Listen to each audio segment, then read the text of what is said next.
Friends, welcome to my YouTube channel. तो friends, आज के इस वीडियो में हम 30 तारीख की जो उत्तर प्रदेश पुलिस परीक्षा हुई है, उस 30 तारीख की पहली शिफ्ट में जो हिंदी के प्रश्न आए हैं, उन प्रश्नों के बारे में डिस्कस करेंगे कि कौन से प्रश्न का कौन सा सटीक उत्तर होने वाला है। तो वीडियो को पूरा वॉच करना ताकि आपसे कोई भी प्रश्न का उत्तर मिस ना हो। तो हमारा पहला प्रश्न क्या पूछा गया था, बैलगाड़ी में समास कौन सा है? तो बैलगाड़ी में समास है तत्पुरुष समास। ऑप्शन नंबर बी सही जवाब होगा। बैलगाड़ी में समास है तत्पुरुष, यानी कि बैल के लिए गाड़ी। तो ऑप्शन बी सही जवाब हो जाएगा, तत्पुरुष समास। फिर नेक्स्ट प्रश्न पूछा गया था, 1992 व्यास पुरस्कार के विजेता कौन थे? तो 1992 में व्यास पुरस्कार मिला था डॉक्टर शिव प्रसाद सिंह को। डॉक्टर शिव प्रसाद सिंह को 1992 में व्यास पुरस्कार मिला था। ऑप्शन ए सही जवाब होगा। फिर अगला प्रश्न क्या था, परि उपसर्ग में कौन सा शब्द जोड़े जिससे उसका अर्थ छोड़ना हो जाए? तो परि में कौन सा उपसर्ग जोड़ा जाएगा जिसका अर्थ छोड़ना पड़ जाए? तो इसमें हार उपसर्ग जोड़ा जाएगा, परिहार। तो हो जाएगा परिहार। परिहार का मतलब छोड़ना हो जाएगा। तो ऑप्शन ए इस प्रश्न का सही जवाब होगा। फिर अगला प्रश्न क्या था, कौटिल्य का विलोम क्या है? तो कौटिल्य का विलोम दोस्तों आर्जव होता है। कौटिल्य का विलोम आर्जव होता है। तो ऑप्शन ए इस प्रश्न का सही जवाब होगा। फिर अगला प्रश्न क्या था, प्रतिकूल शब्द में कौन सा उपसर्ग प्रयुक्त है? तो प्रतिकूल में दोस्तों प्रति उपसर्ग है। प्रति उपसर्ग जो है प्रतिकूल में प्रयोग किया गया है। तो ऑप्शन बी सही जवाब होगा इसका। अगला प्रश्न है, तिलक किस प्रकार का शब्द है? तो तिलक जो है वो तत्सम शब्द है। तिलक किस प्रकार का शब्द है? तत्सम शब्द है। और जो तद्भव होता है वो टीका होता है। टीका इसका तद्भव शब्द होता है। तो ऑप्शन सी सही जवाब होगा। फिर अगला प्रश्न है, स्वच्छ शब्द का पर्यायवाची बताइए। तो स्वच्छ शब्द का पर्यायवाची है निर्मल। स्वच्छ शब्द का पर्यायवाची निर्मल। ऑप्शन बी सही जवाब होगा। अगला प्रश्न क्या था, बरवे छंद क्या है? बरवे छंद क्या है? बरवे अर्धसमात्रिक छंद है। यह अर्धसमात्रिक छंद है जिसमें 12 और 7 मात्राएं होती हैं। पहले चरण में 12 और दूसरे चरण में 7 मात्राएं होती हैं। फिर अगला है, कौन सा शब्द क्रिया विशेषण है? तो क्रिया की जो विशेषता बताए उसे क्रिया विशेषण कहते हैं। तो सही जवाब होगा तेज। जैसे कि बालक तेज दौड़ता है, दौड़ने की क्रिया क्या है? तेज है। तो ऑप्शन सी सही जवाब होगा, तेज। क्रिया विशेषण है तेज। फिर अगला प्रश्न है, मुख दर्शन में कौन सा समास है? तो मुख दर्शन में समास है तत्पुरुष समास। ऑप्शन ए सही जवाब होगा। मुख दर्शन में तत्पुरुष समास का प्रयोग किया गया है। फिर अगला प्रश्न क्या था, 8 कनौजिया 9 चूल्हे लोकोक्ति का क्या अर्थ होता है? तो 8 कनौजिया 9 चूल्हे लोकोक्ति का अर्थ क्या होता है? तो इसमें हो जाएगा अलगाव की स्थिति। ऑप्शन नंबर डी सही जवाब होगा। अलगाव की स्थिति हो जाएगा इसका सही जवाब। फिर अगला प्रश्न है, री ध्वनि किस स्वर के अंतर्गत आती है? तो री होती है ह्रस्व होती है।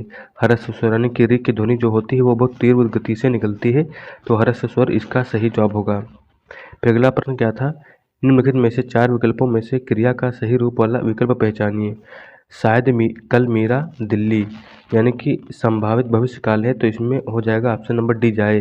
शायद कल मीरा दिल्ली जाए। तो इसका ऑप्शन नंबर डी जाए सही जवाब होगा। फिर अगला प्रश्न क्या था, गाड़ी गाढ़ी, गाड़ी गाढ़ी शब्द युग्म के लिए सही अर्थ चुनिए। तो सही युग्म के लिए सही अर्थ क्या होगा? इसमें पहली गाड़ी का अर्थ होगा यान और दूसरी गाढ़ी यानी कि गहरी। तो ऑप्शन सी यान और गहरी ये सही जवाब होगा इसका। फिर अगला प्रश्न क्या था, भ्रमर शब्द के लिए पर्यायवाची शब्द बताइए। तो भ्रमर के लिए पर्यायवाची हो जाएगा मधुकर। भ्रमर यानी कि भंवरे का पर्यायवाची मधुकर होगा। फिर अगला प्रश्न क्या है, त्यागपत्र उपन्यास किसकी रचना है? जो त्यागपत्र उपन्यास है ये किसकी रचना है? ये जैनेन्द्र कुमार जी की रचना है। फणीश्वरनाथ रेणु की रचना है मेलांचल और अज्ञे जी की रचना है हरी घास पर चढ़कर। ठीक, इस तो त्यागपत्र उपन्यास किसकी रचना है? ये जैनेन्द्र कुमार जी की रचना है। ऑप्शन ए सही जवाब होगा इस प्रश्न का। फिर नेक्स्ट गद्यांश पूछा गया था, वैज्ञानिक प्रयोग की सफलता ने मनुष्य की बुद्धि का अपूर्व विकास कर दिया है। द्वितीय विश्व युद्ध में एटम बम की शक्ति ने कुछ क्षणों में ही जापान की अगेय शक्तियों को पराजित कर दिया है। इस शक्ति में युद्धकालीन सफलता में अमेरिका, रूस, ब्रिटेन, फ्रांस आदि देशों को ऐसे शस्त्रास्त्रों के निर्माण की प्रेरणा दी है जिससे कि सभी भयंकर सर्वविनाशकारी शस्त्र बनाने लगे हैं। अब सेना को पराजित करने तथा शत्रु देश पर पैदल सेना द्वारा आक्रमण करने के लिए शस्त्र निर्माण के स्थान पर देश के विनाश करने की दिशा में सशस्त्र बनने लगे हैं। इन हथियारों का प्रयोग होने पर शत्रु देश की अधिकांश जनता और संपत्ति थोड़े समय में नष्ट हो जा सकेगी, क्योंकि ऐसे शस्त्रास्त्र प्रायः सभी स्वतंत्र देशों के संग्रहालयों में कुछ न कुछ आ गए हैं, अतः युद्ध की स्थिति उनका प्रयोग भी अनिवार्य हो जाएगा। अतः दुनिया का सर्वनाश या अधिकांश नाश तो अवश्य हो जाएगा, इसीलिए निशस्त्रीकरण की योजनाएं बन रही हैं। शस्त्रास्त्रों के निर्माण में जो दिशा अपनाई गई है, उसी के अनुसार आज इतने उन्नतशील शस्त्रास्त्र बन गए हैं, जिनके प्रयोग से व्यापक विनाश आसन्न दिखाई पड़ता है। अब परीक्षणों की रोकथाम तथा बने शस्त्रों के प्रयोग को रोकने के मार्ग खोजे जा रहे हैं। इन प्रयासों के मूल में एक भयंकर आतंक और विश्व विनाश का भय कार्य कर रहा है। ये दोस्तों गद्यांश पूछा गया था, तो ये गद्यांश के उत्तर देखते हैं। पहला प्रश्न है, एटम बम की अपार शक्ति का प्रथम अनुभव कैसे हुआ? तो प्रथम अनुभव हुआ था जापान की अजेय शक्ति के पराजय से। जब जापान पर हमला हुआ था अमेरिका के द्वारा, तभी इसका प्रथम अनुभव हुआ था। फिर अगला प्रश्न क्या है, बड़े बड़े देश आधुनिकी विनाश शस्त्रास्त्र क्यों बना रहे हैं? तो इसका सही जवाब क्या हो जाएगा? पारस्परिक भय के कारण। ऑप्शन नंबर डी सही जवाब होगा। फिर अगला प्रश्न है, अधिकांश युद्ध भयंकर और विनाशकारी होते हैं क्योंकि इनमें की अधिकांश जनता उनकी संपत्ति नष्ट हो जाती है। अधिकांश युद्ध भयंकारी और विनाशकारी होते हैं क्योंकि अधिकांश जनता और उनकी संपत्ति नष्ट हो जाएगी। ये ऑप्शन नंबर ए इसका सही जवाब होगा। फिर अगला प्रश्न क्या है, इस गद्यांश का मूल कथ्य क्या था? इस गद्यांश का मूल कथ्य है निशस्त्रीकरण और विश्व शांति। इस गद्यांश का मूल कथ्य है निशस्त्रीकरण और विश्व शांति। ऑप्शन नंबर बी सही जवाब होगा। फिर अगला प्रश्न क्या था? अगला प्रश्न है, भयंकर विनाशकारी आधुनिक शस्त्रों को बनाने की प्रेरणा किसने दी है? तो बनाने की प्रेरणा जापान के विनाश ने दी है। तो ऑप्शन डी सही जवाब हो जाएगा। फिर अगला प्रश्न क्या है, जब क्रिया का प्रयोग कर्ता, लिंग, वचन और कारक के अनुसार होता है तब कौन सा वाच्य होता है? जब क्रिया का प्रयोग कर्ता के लिंग, वचन और कारक के अनुसार होता है तो वहाँ पर कृतवाच्य होता है। ऑप्शन ए सही जवाब होगा, वहाँ पर कृतवाच्य होता है। फिर अगला प्रश्न है, निम्नलिखित में से कौन सा अव्यय का भेद नहीं है? तो इसमें अव्यय का भेद नहीं है परिमाण बोधक, ये विशेषण का भेद है, बल्कि संबंध बोधक, क्रिया विशेषण, विज्ञान बोधक, ये अव्यय के भेद हैं। अगला प्रश्न क्या है, क्रम की दृष्टि से कौन सा वाक्य अशुद्ध है? तो क्रम की दृष्टि से कौन सा वाक्य अशुद्ध है? तो इसमें अशुद्ध है राहुल क्या जा रहा है। ये अशुद्ध वाक्य है। इसकी जगह पर होना चाहिए था राहुल कहाँ जा रहा है, क्या की जगह कहाँ होना चाहिए था, तब ये वाक्य शुद्ध हो जाता। फिर अगला प्रश्न है, कौन सा शब्द पत्र का अनेकार्थी नहीं है? तो पत्र चिट्ठी माने पत्र होता, पत्ता माने पत्र होता, कागज माने पत्र होता, लेकिन पुष्प माने पत्र नहीं होता। इसका मतलब फूल होता है, कमल, लोचन, फूल, ये सब होते हैं।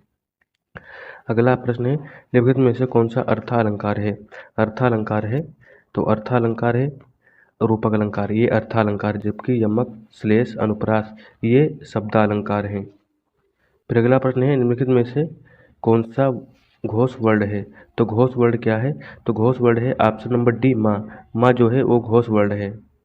नेक्स्ट प्रश्न है, छत से ईंट गिरी में कौन सा कारक है? तो छत से ईंट गिरी, जैसे कि छत से ईंट अलग हो गई तो अपादान अपादान हो जाएगा, अपादान से अलग हो गई। तो अगला प्रश्न है, मुख्य क्रिया के अर्थ को स्पष्ट करने वाली क्रिया होती है। तो मुख्य क्रिया को अर्थ को स्पष्ट करने वाली क्रिया होती है सहायक क्रिया होती है। ऑप्शन सी सही जवाब होगा। कौन सी क्रिया होती है? सहायक क्रिया होती है। फिर अगला प्रश्न क्या था, एक मुलाकात कहानी के कथाकार कौन है? तो एक मुलाकात कहानी के कथाकार हैं उषाराज जी। ऑप्शन नंबर बी सही जवाब होगा, उषाराज जी कहानी के कथाकार हैं। फिर अगला प्रश्न है, अपवाद को छोड़कर वर्णमाला के अक्षरों का नाम किस लिंग में होते हैं? तो अपवाद जैसे कि ई और री, ये अपवाद है, और बाकी सभी अक्षर जो होते हैं वो पुल्लिंग शब्द होते हैं। नेक्स्ट है, अनेक शब्दों के लिए एक शब्द बताइए जिसे टाला ना जा सके। जिसे टाला ना जा सके उसे अनिवार्य कहते हैं, जिसका कोई निवारण ना हो, यानी कि जिसे टाला ना जा सके उसे अनिवार्य कहते हैं। फिर अगला क्या है, मुहावरा है, मीठी मीठी बातों पे लज्जित करना मतलब मखमली जूते मारना। ऑप्शन ए इसका सही जवाब होगा, मीठी मीठी बातों से लज्जित करना मखमली जूते मारना। अगला प्रश्न है, मिथ्या आडंबर के अर्थ किस लोकोक्ति का प्रयोग हुआ है? तो मिथ्या आडंबर के अर्थ में किस लोकोक्ति का प्रयोग हुआ है? तो इसका अर्थ हो जाएगा छटाक चून चौबारे रसोई। इसका अर्थ हो जाएगा छटाक चून चौबारे रसोई। ऑप्शन नंबर सी सही जवाब हो जाएगा। नेक्स्ट है, अनाज शब्द का पर्यायवाची बताइए। तो अनाज का पर्यायवाची शस्य होता है। ऑप्शन ए सही जवाब होगा। अगला है, कहावत शब्द में प्रयुक्त प्रत्यय कौन सा है? तो कहावत में जो प्रत्यय है उसमें आवत प्रत्यय लगा हुआ है। ऑप्शन बी सही जवाब होगा। फिर अगला प्रश्न है, अद्भुत रस का स्थायी भाव क्या होता है? तो अद्भुत का स्थायी भाव जो होता है वो विस्मय होता है। विस्मय जो होता है वो अद्भुत का स्थायी भाव होता है।